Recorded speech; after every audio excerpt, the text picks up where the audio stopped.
magpapasalamat ka, Lord, thank you na matyaga ka sa akin na alam ko hindi ako perpekto, alam ko marami akong pagkakamali, pero thank you, Lord, tinatyaga mo ko. Thank you, Lord, na nandito si Jesus Christ, kasi kung hindi, isusuka mo ko palabas ng simbahan mo. But thank you for Jesus.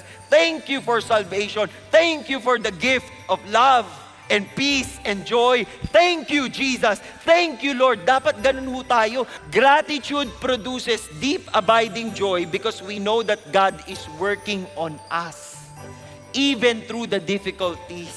Kaya pag nagpe-praise and worship kayo at di kayo naiiyak, mako-check nyo po ang puso ninyo. Kasi ang praise and worship po natin hindi para sa tao, para sa Diyos. Yan po lagi niyong tatandaan pag kayo nagsisimba. Hindi ho kayo nagbibihis, nag-a-attend para sa taong katabi nyo. Malay ba nila kung sino kayo? Pero pag nagsimba ho kayo at naupo ho kayo dyan, hindi ko ho kayo kilala. Tsaka yung mga iba po sa inyong nasa taas, shadow na lang po kayo. Hindi ko na rin po kayo makita. Pero ito po sigurado ko.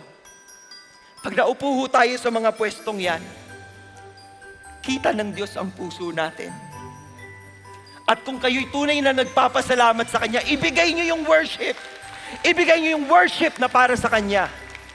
We need to be grateful for Christmas. We need to be grateful for the gift of Christ.